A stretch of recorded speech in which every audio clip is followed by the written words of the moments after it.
请你帮我这样做。只要有一个小症状，不要怀疑就是气喘。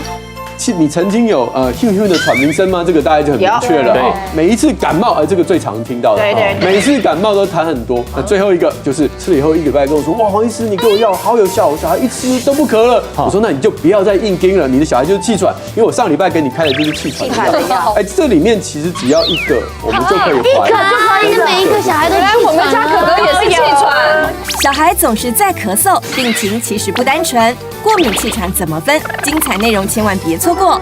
很多医生行医多年，最怕的是什么？你知道吗？是什么？压低烧。今天我们就针对了咳嗽这部分所衍生出的健康问题来探讨一下啊。不过呢，我想这小孩子咳嗽在这部分，尤其是让父母特别的担忧，而且心情特别差。但只要咳嗽，代表气管就不好吗？各位，是这样吗？圈叉，请选择。不要咳嗽，气管就不好。这有小可不认同哈。为什么？咳嗽不就是因为气管喉咙一起？会不会是这个逻辑？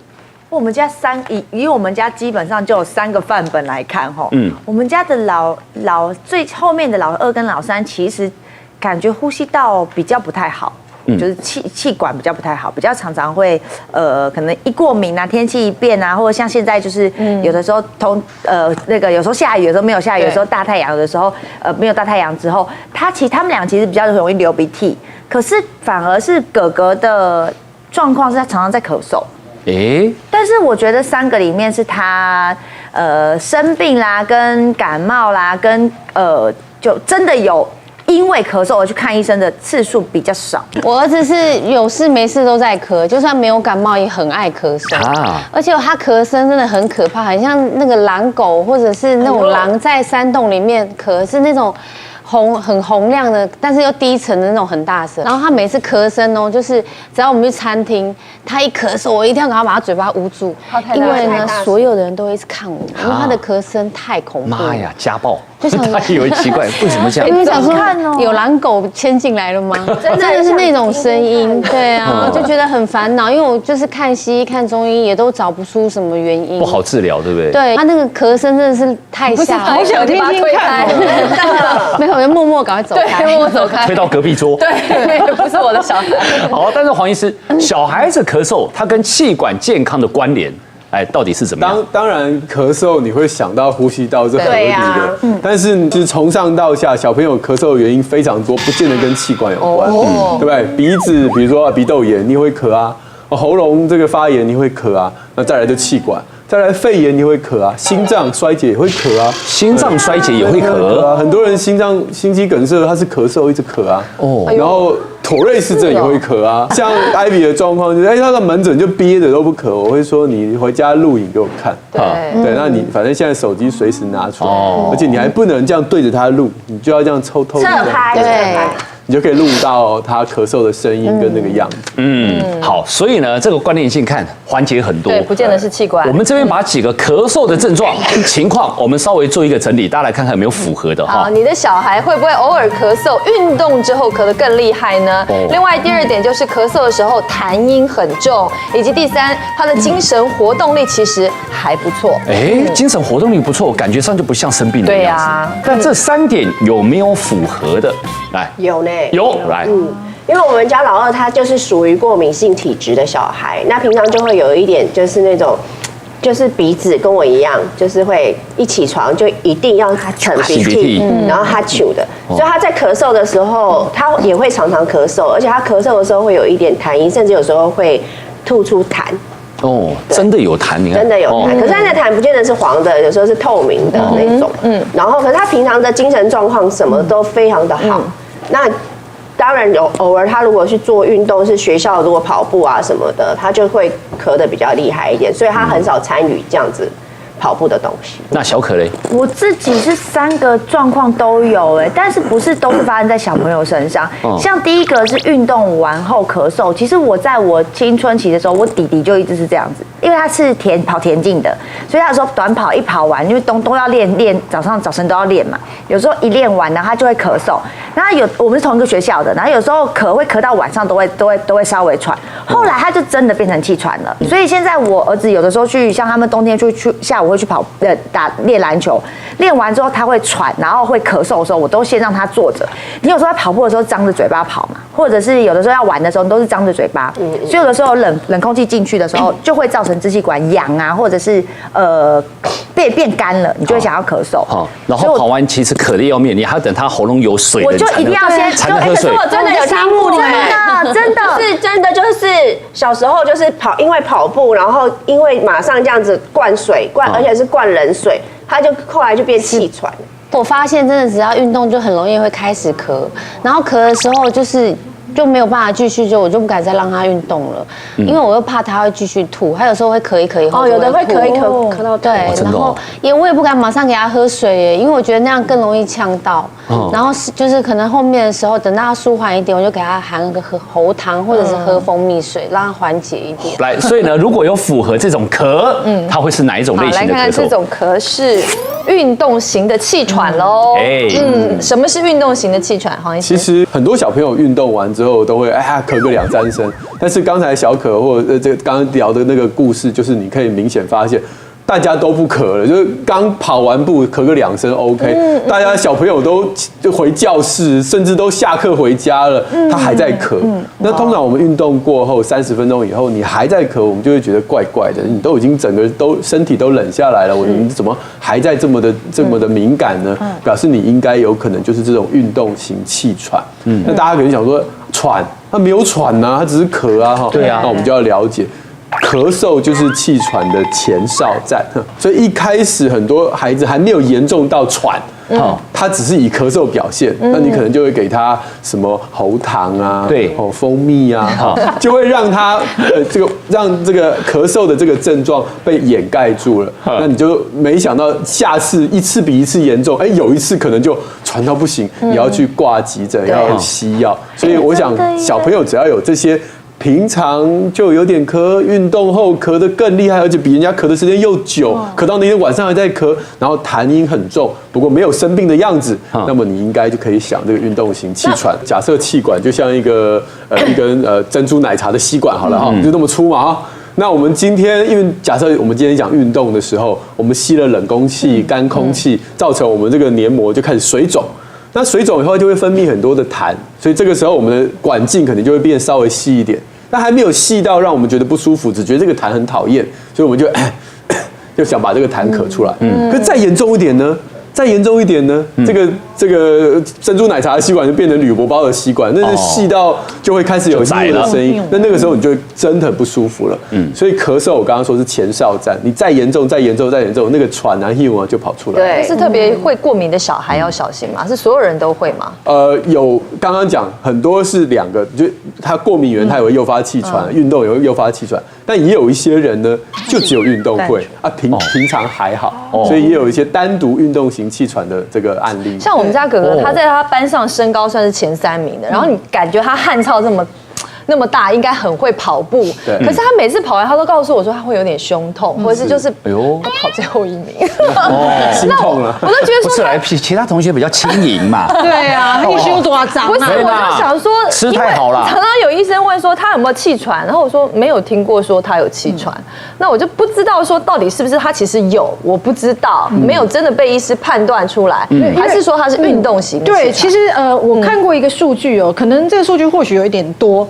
但他们那时候在说，我们一般的这些学童里面啊，他说，如果你不去分他有没有气喘，就一般的情况之下，会因为比如说在冷空气中这种运动而诱发气喘的比例，运动型气喘的比例，它可能有1成到2成之多。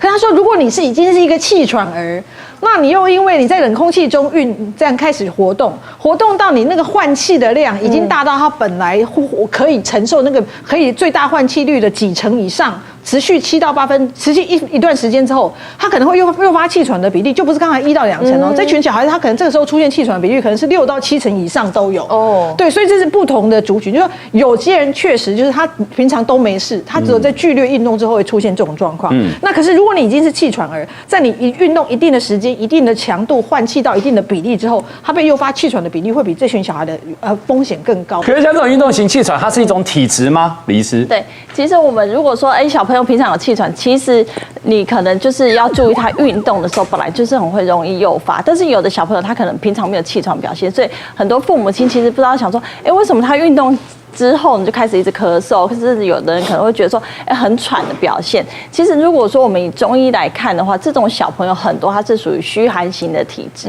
就说你体质本身就是体温就是比较低的，那你当然你的气管的温度也会比较低。那我们在运动的时候，因为你的呼吸的量是比较大的嘛，所以当这个时候你又是在比较低温的环境下，那你的气体的流量速度会比较快，那你气管把它加温的那个温度也会比较少比较低，所以这时候可能就诱发你的气管开始会敏感啊，开始会收缩，那可能就会开始有一些反射的动作，开始我要咳嗽了，那甚至有的人就开始有咻咻的声音了，那可能就会有气喘的表现。那我们要怎么去看这个小孩子有没有虚寒体质？比如说平常可能都是脸是比较苍白的啊，那你摸他的手可能都是比较冰冷的。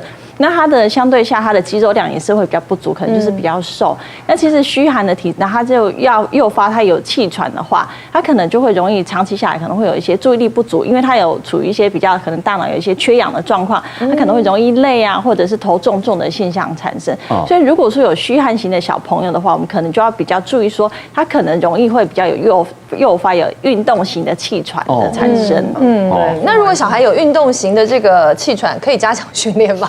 还是说反而要注意喊话吗？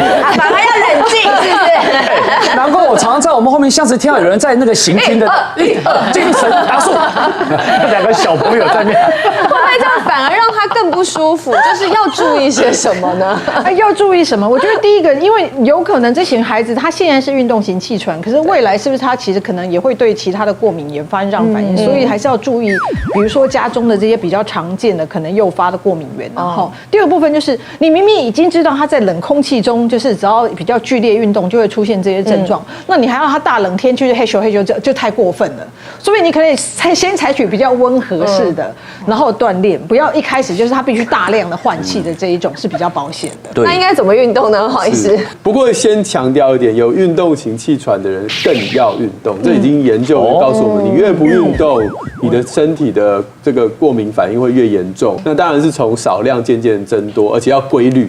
那至于选择哪一种运动，很多人就会翻说一定要游泳，一定要游泳。那小孩很怕水，不准，你一定要游。那其实对小孩是没有意义的。其实不要，我们还是尽量顺着孩子喜欢的运动，然后去顺从他喜欢的，然后去挑选一个比较适合的环境哈。那如果真的要建议的话，我们还是比较建议就是中短期的强度的运动，譬如说啦，棒球。那哪一些是强度的运动？就像篮球。永远停不下来，对，那这种足球足球一直停不下来，这种就要稍微一开始可能不适合，但他如果很喜欢，还是可以啦，只是说那要中场休息一下，先不比赛，我们先训练哈。这第一个。好，那第二个呢，就是那游泳到底是不是真的对我们的气管好？答案是没错哦。你看我刚刚说运动型气喘是跟干冷空气有关，那如果游泳，你吸到的空气都是这个湿的，而且如果你是温水游泳池又是温暖的，所以基本上对他的气管刺激性是最小。可是有些孩子去游泳反而发作，是因为他对那个氯气对，那味道很刺激。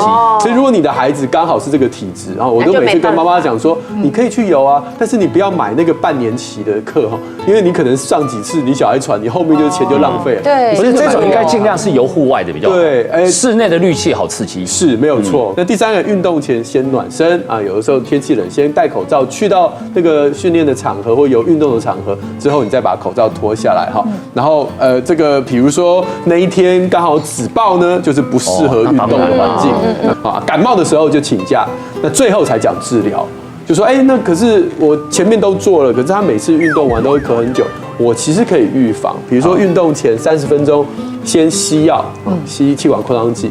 那吸完之后，让药效开始之后，你就去运动。那一天你的运动就比较不会有这个发作的状态，这样子。不过说到药，刚刚还有那个艾比在讲说喝蜂蜜水嘛，喉糖嘛，对不对？这个有用吗，李医师？对，其实如果说你本身已经有过敏性气管的，比如说就是容易咳嗽或者气喘的产生，其实我真的不太建议说，当你这个在咳嗽的情况下，你在吃喉糖。那如果说蜂蜜水的话，我们其实在平常服用的话，其实它是可以润肺，没错，它可以帮助我们身体的这些水分，包括肠道。但是当你小朋友开始咳嗽很多痰的时候，其实像蜂蜜它可能会容易，因为它是甜的东西嘛，可能会让我们有一些生痰的。那所以其实你如果已经在咳嗽有很多痰，其实蜂蜜水我是比较不建议的。那你中医的话，如果大家有这种一运动就咳的话，有没有什么方法让大家不要咳？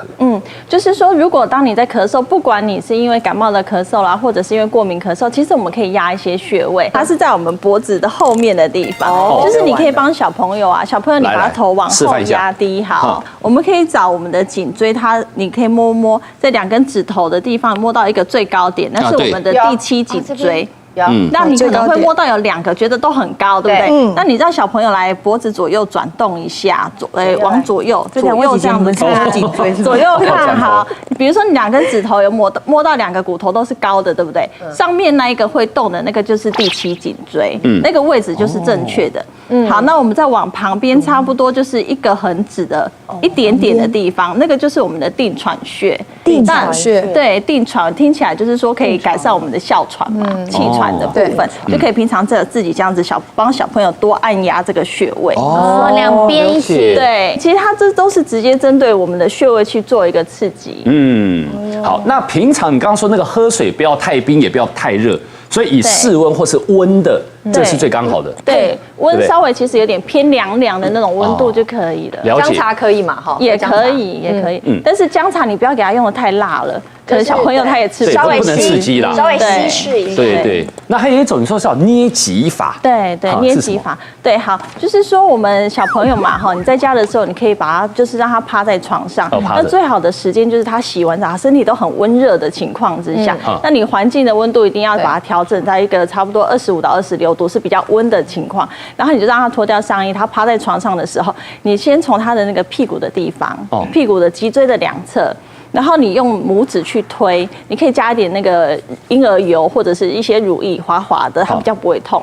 假设这个是小朋友的皮，好了哈，我们拇指往这边推，然后食指跟中指就把它这样子往上面这样有点像爬格子这样子。对，但是你的推的那个肉不要中断，要一直这样子推，一直往上推上去。对，这样推上去。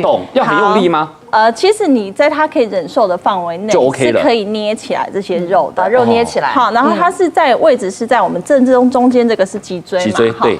旁边这2个肩胛骨，我们在这中间有一条肌肉，对，有2条肌肉，鼓的，这个就是我们的膀胱经，就是按那2条。对，那它这个地方其实5脏6腑的精气也都是转输到这个穴位上面，满满的都是穴位。但是平常保养吧，它这样捏，平常就可以了。对，平常。好，那有没有比较严重的那个小孩子，我们怎么建议？对，所以我刚才讲到这个选择运动，然后讲到运动前可以做这个保养，应该是说先预防的一个药物。可是如果你每天就只有运动那段时间顾你的气管，那其他时间都乱吃零食饮料啊，然后家里的尘螨霉菌也不顾啊。刚才素清讲，其实有很大一部分的孩子，他运动及气喘，他平常就已经在咳了。对啊。好，所以那些我们平常讲到这些居家过敏的环境要处理的，还是要赶快处理，什么尘螨控制、霉菌控制。那我们今天其实有的时间也不多，我们就不讲那么多了哈。只是我要鼓励大家，就是很多的运动员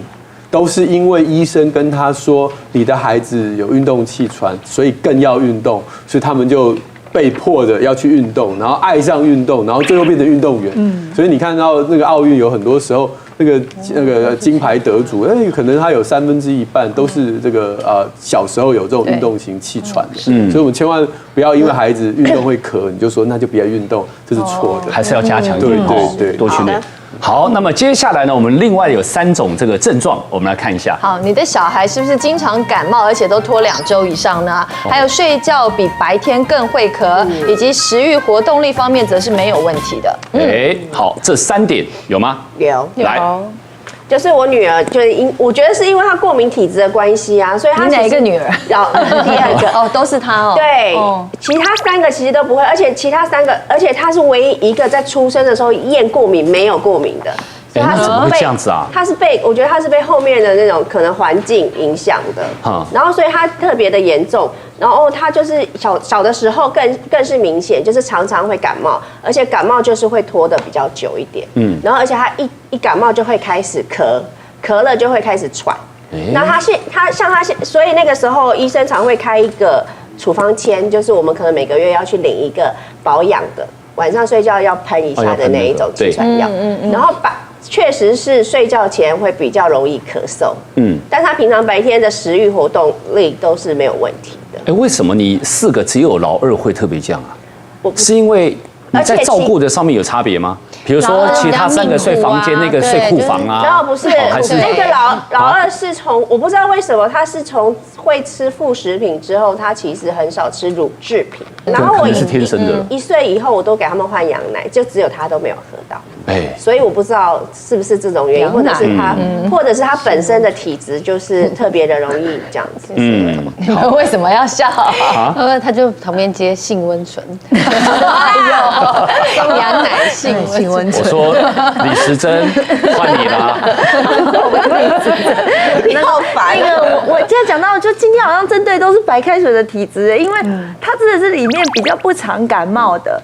但是他小的时候呢，其实也是就是测过敏源是完全都没有过敏体质的，但是我们就很放心了。可是当下我们居住的环境是比较偏湿的，然后也加上他可能从刚出月子中心的时候就有感冒，然后引起支气管炎，然后就住了那时候的新生儿的加护病房。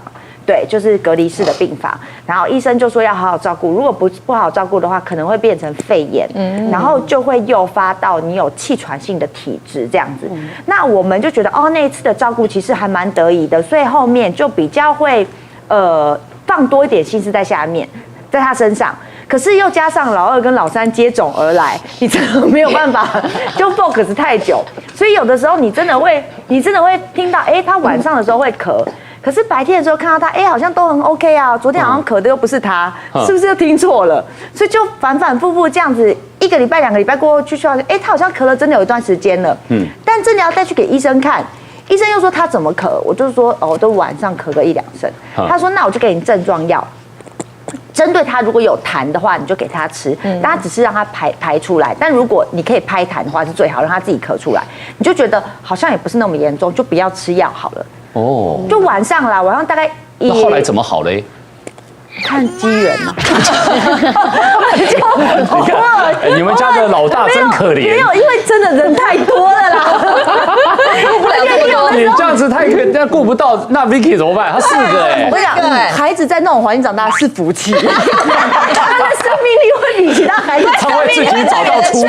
他会知道我要茁壮，因为家里太多人了，真的太多人了。生存的概念。对，你有时候听到然后是妹妹咳吗？然后白天起来想要查个究竟，就想说2个都体力都很好，那到底是谁啊？听错，就给自己一个理由，没有白开水，都是假的，你看到都是一切都是假的。对，好来，艾比，我们那个是经常感冒，就是尤其是像现在变天呐，可能是因为我带去看医生说有就是过敏性的鼻窦炎，可是他说以后如果没有好好治的话，可能会变成气喘。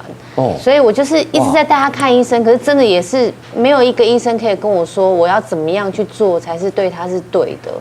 然后他现在晚上每一次睡觉，就算没有感冒，他也是会咳嗽，而且那个咳声很像老人，然后就是咳到那种真的像有一个广告，不是咳声旁边会弹起来。我们就是咳到这么厉害啊？对，因为他咳的床会震动，我跟爸爸都会一定会起来。不晓得他到底我要怎么样去治他，因为他真的活动力也很好，精神也很好啊，食欲什么真的也没问题。可是到晚上一定都会变这样，而且不是1-2声，就一定要4-5声以上。所以呢，像这种咳嗽，我们看一下是什么类型。好，这种咳是气喘了，过敏性的气管炎。这个听起来好像很多人都会这样讲，但这怎么定义呢？对，其实，我先强调一下，你可以想象为什么现在的孩子气喘、过敏性气喘这么多。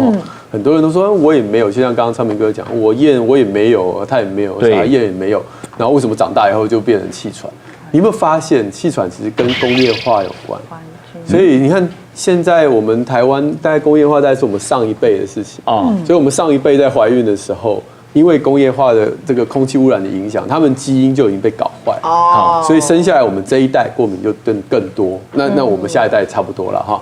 那可是你看现在比如说这个大陆空气很不好，可是他们目前都还没有觉得有这个过敏的问题啊，因为他们的问题一定出在下一代，也就是现在出生的这一代。哦，是哦。对，然后外国人也是一样嘛，他们工业革命之后，大概隔了1-2代，就是那个吸到脏空气的那一代生的小孩才会增加，所以你会发现基因其实是可以被改变的。你如果乱吃垃圾食物，乱吸这个空气污染，你的孩子的过敏几率就会变高。有些不是我们自己能决定的啦哈，像现在这个外在环境是这样，我们就只好认命了，所以才会说现在过敏气喘的孩子这么多。那再来就是给大家要破除一个迷思，真的不是喘才叫做气喘。像刚才讲到的一些咳嗽的症状，上面写的这些咳嗽的症状都是跟气喘有关。那怎么诊断呢？小孩的气喘真的就是靠医生问。小儿科医生就一直很啰嗦，一直问那在上面就问了几个问题哈。这第一个，你曾经有哼的喘鸣声吗？这个大家就很明确了哈。那第二个，你常常有夜间咳嗽的症状，我像 Ivy 她说，那小孩晚上都会咳，每天晚上都咳，这个状况就有点特别了。接触到污染的空气或过敏源的时候会胸闷咳嗽，比如说你带他出去逛街，然后经过一家正在装潢的店，本来都没事，闻到那个浓浓的油漆味，接下来就开始咳，那这个状况就表示他被这个肮脏的空气、污染空气所诱发他的气喘。然后再来，每一次感冒，这个最常听到的，每次感冒都痰很多。同样大家都感冒，我的痰就比人家多，然后大家都好了，我10天都还没有好，那你这个是要小心，因为没有一个病毒可以在你身上活超过10天还不死的。那这个病毒都死光了，你还在咳，表示你其实诱发的是气喘的咳哈。那最后一个就是你前面都讲了，然后妈妈说不要，我不听，你都骗我不要听到气喘2个字，听到这2个字他就崩溃。我说好，那我先不讲，今天给你开药回去，你吃1个礼拜后告诉我小孩状况怎么样。吃了以后1个礼拜跟我说，哇，黄医师你给我药好有效，我小孩一吃都不咳了。我说那你就不要再硬盯了，你的小孩就是气喘，因为我上礼拜给你开的就是气喘的药，好坏哦。吃了气喘的药之后，症状就明显的改善。黄医师，我想问一个问题，就是过敏性体质就等同于一定会气喘吗？过敏性体质，如果你讲的是呼吸道过敏，或者是讲的是气管的过敏，就等于气喘。就等于啦，对，因为它不是气喘，是呼吸道过敏的比较严重吗？我觉得这个就是名词的问题所以我每次讲到气喘这2个字，妈妈就几个呢？这里面其实只要1个，我们就可以怀疑。1个就可以，每一个小孩都气喘。我们家可可也是气喘，对啊，小孩。通常我们会观察一段时间。那以中医来看是怎么样？为什么会气喘呢？对，行为还是体质？对，中医讲说气喘其实有这个病名，但是我们中医讲它是哮喘。所谓的哮，对，就是说哮的话，我们是形容它的声音，呼吸的时候有那咻的声音，那气管因为比较缩小。那喘的时候，我们是形容说它的呼吸的速度比较快，所以但是通常都是2个一起发生啊，所以就叫做哮喘这样子。不过中医我们还是讲说它是跟先天的体质有关系，不过是跟脾肺虚比较有关。比如说肺的话呢，就是它是掌管我们的呼吸系统嘛，比如说我们气管啊，它的那个抵抗力比较差，当你外界有一些过敏源的时候，或者是气温的变化的时候，它可能就会诱发它产生一个过敏的反应，就是不正常的一个收缩。但如果说是我们讲脾，我们就想说是消化系统，可是一般人想说，为什么消化系统跟我们的气喘有关？因为我们会发现很多小朋友他气喘的时候，其实他的痰是很多的，那痰多其实也会诱发你的气喘的一个产生嘛。那当你脾胃消化比较不好的时候呢，其实它水分的代谢也会不好，它的气管的痰也会比较多，所以你就常常听到他说他在喘的时候可能也会痰音会很重，所以这就是中医讲说它是跟脾肺有关。那其实我在临床上很常看到，就是说小朋友他可能小时候可能3、4岁他的气喘就发作了，那因为妈妈就很紧张，就想说带他来调养身体啊，可能一些环境他很注重，他可能在差不多高中大学的时候，他气喘可能又再加上他有运动啊他可能气喘慢慢越来都没有发生。可是比较有趣的是，当他开始在工作的时候，那可能因为他开始压力啊，或者情绪，或者是他一些熬夜的关系，他气喘又开始发作了。这个是一个临床上比较常观察到的现象。不过像刚刚黄医师在讲说原来气喘跟气管的过敏，其实它就是名词的不一样。对。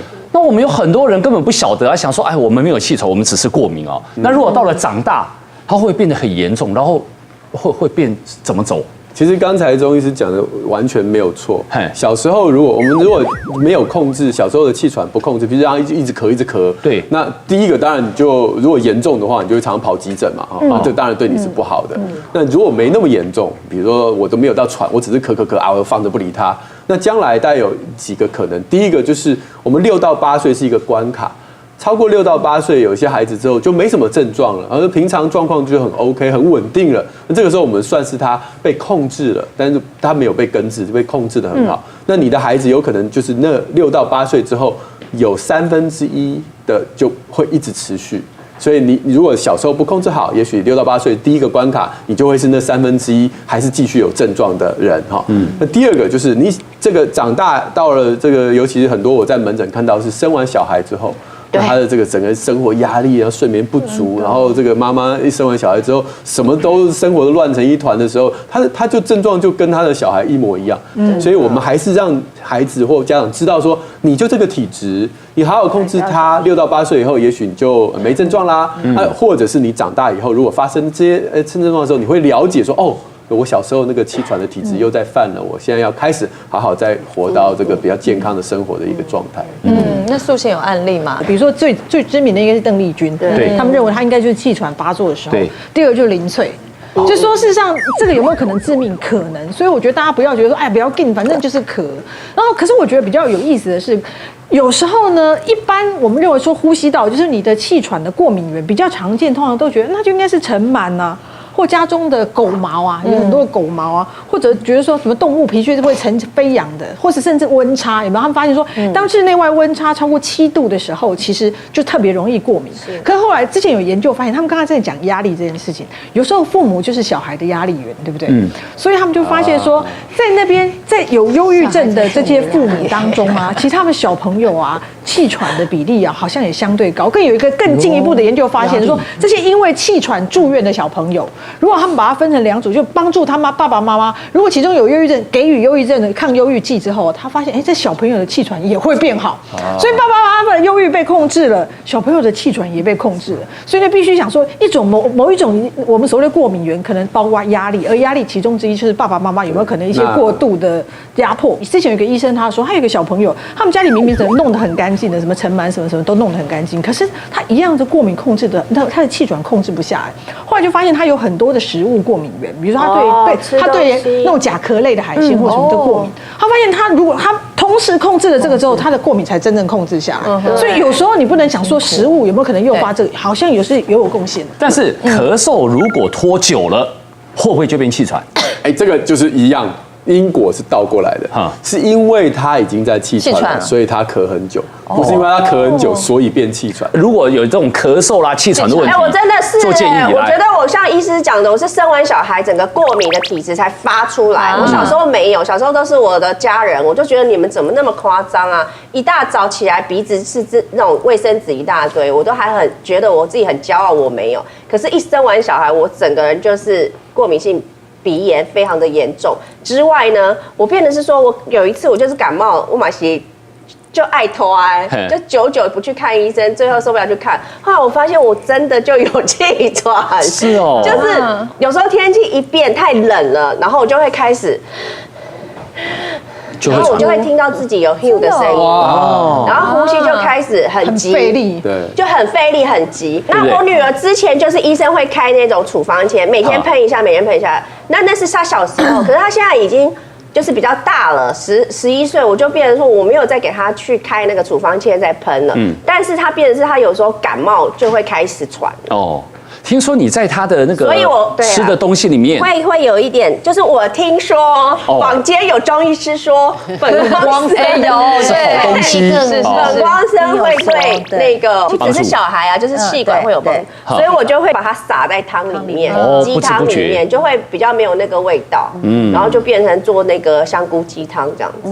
那我觉得吃吃几次其实还是有多少，我自己也会觉得好像心理作用，好像有感受，因为钱都花了。这把是贵上上。对啊，那小可你要干嘛？你要偷拿？没有啊，我好像因为我们家常常因为就是因为水水的关系，然后我就会想说3个真的不行了，我就觉得要去买煲汤，就发现好像白色的东西对于支气管是好的，就润肺的。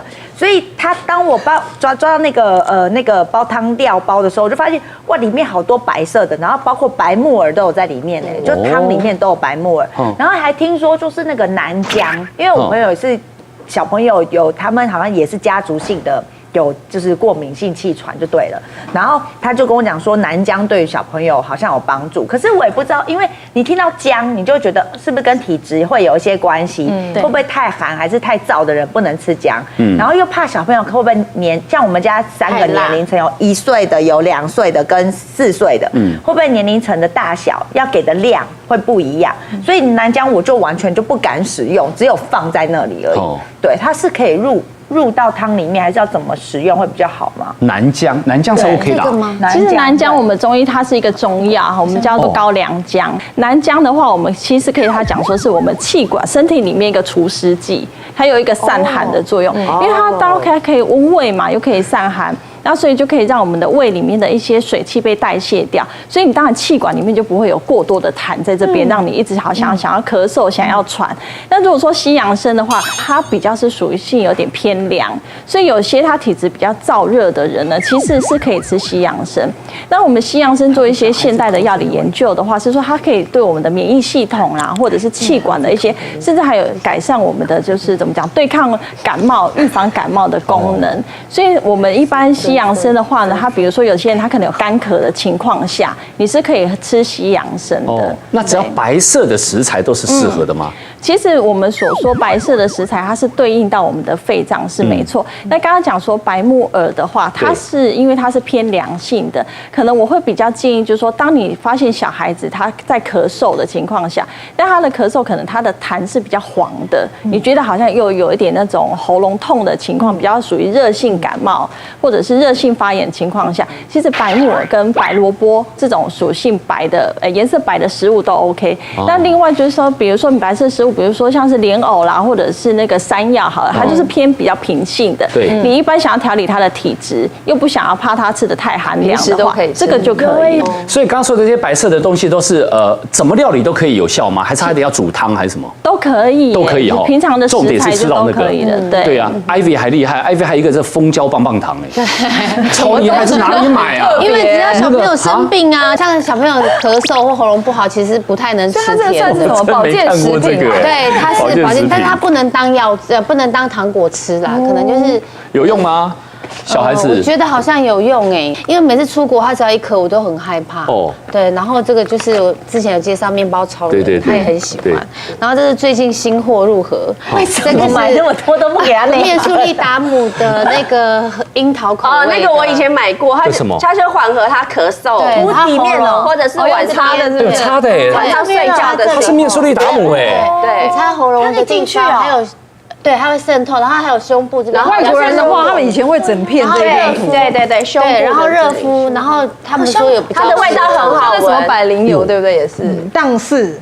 荡氏，好来荡氏怎么样？1岁以下要小心。谢谢哦，没有小心服用。哦，这个要小心的。1岁以下了，1岁以下，因为它那个有些太凉，那个叫什么樟脑的成分，所以有些会溶血啊、癫痫。了解。好，那这一个来看一下蜂胶棒棒糖有用吗，李医师？其实我觉得艾比他一直是想要调整小孩子的体质啦，从体质里面去改善。那其实蜂胶的话呢，它是有做过研究，是说它有点类似天然的抗生素，就是可以让我们比较可以抵抗一些，比如说细菌的感染或者病毒的感染。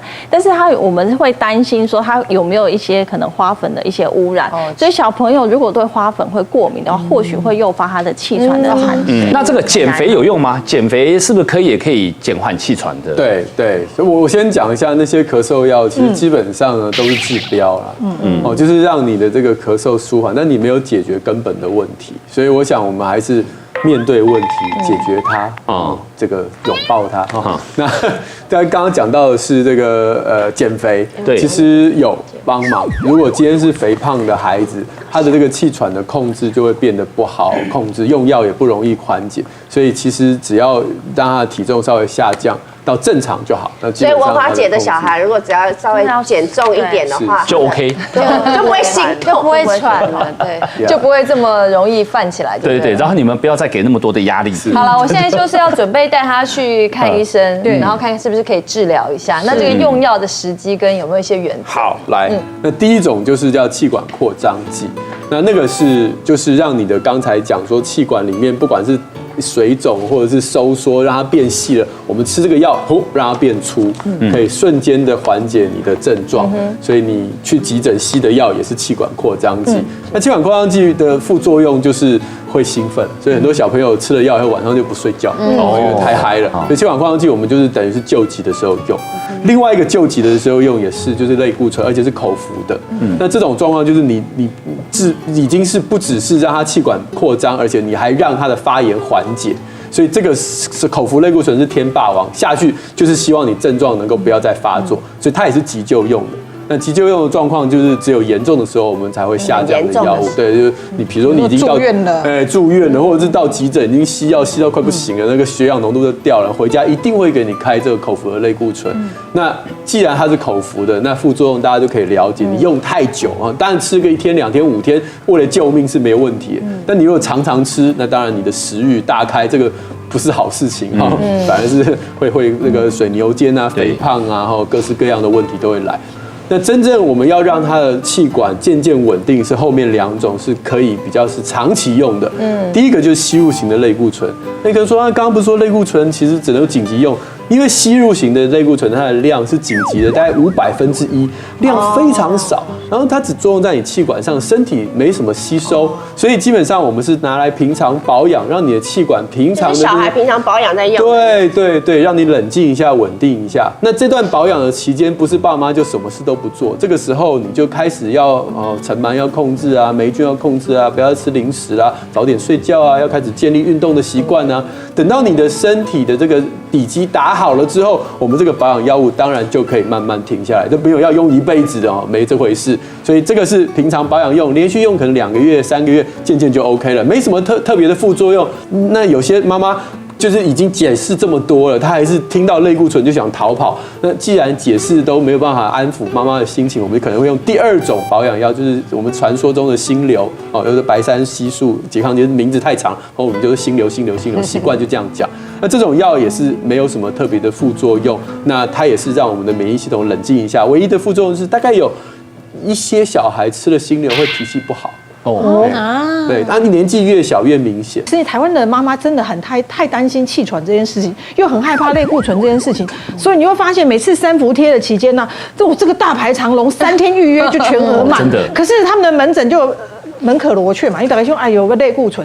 之前就有个妈妈这样，她小孩6岁，有一次发起来的时候，平常都不保养，发起来的时候就用你说的那个吹的那一支，就赶快给它扩张，连用了40几次。哎呀，结果我跟你讲，他送到医院的时候，因为整个脸都已经黑掉了，就其实是没有救回来的。因为医生有谈到，其实你那个是有一定的使用，比如说我是隔多久用一次，我用了3次没用，我就应该赶快送医的，不是在那边觉得只靠那一根，或者我只靠冬病夏治的中医，不是，你平常一定要保养，要监测，然后紧急的时候用了2次、3次不一定就要赶快送医了，不要想说那一根喷了，电视上那样演都会活回来，不是哦。所以我们这个中医也有一个根治气喘的大绝招，是吧？我先要讲一下什么是3伏贴。3伏贴是说我们在1年当中有3天它是阳气最盛的时候，那个时候我们把一些药物，比如说像是类似细辛啊、附子这一些比较热的药物，我们把它制成这样子一个丸状。那这不是吃的，它这个是贴在我们背部的穴位。那贴在这边8到6到8个小时呢，它会让我们这个药性经由穴位吸收进去。那我们在这贴6到8个小时，你会觉得身体热热的。这个目的我们是要去掉身体的寒气啊，气管里面的寒气，然后预防你有那个气喘的产生。那通常在贴的时候呢，可能你当年的冬天你的气喘比较不会发作，或者你比较不会感冒，甚至你会觉得说，你的手脚会比较温暖。这个是3伏贴。那另外中医的方式呢，我们在调理体质，其实很重要是要要去辨别你的小孩子是属于寒症还是热症，这个很重要。比如说寒症的体质，他的气管就是比较脆弱的，那我们当然就是可以给他吃一些比较温补的食材，但这个可能都要给医生去鉴定。但如果是热性的，可能他的气管本身是处于一种慢性发炎的状态之下，那我们要给他吃，你不可以一直给他补啊，比如说什么当归啊什么那一些的，你可能就要吃一些比较有清凉泻火，比如说又可以去掉我们气管里面的发炎的一些药材。所以大绝招说穿了，其实就是3伏贴，对不对？夏天要来处理的，所以不是冬天在临贴，预防对，是在夏天的。好，那么当然我们还是呼吁大家千万不要这个掉以轻心啊，想说没关系啦，咳嗽 OK 啦，当作没听到哦，那继续完想到但是风声啦还是要带去给医生稍微检查一下。气喘比例很高，还是要看一下。谢谢大家，谢谢。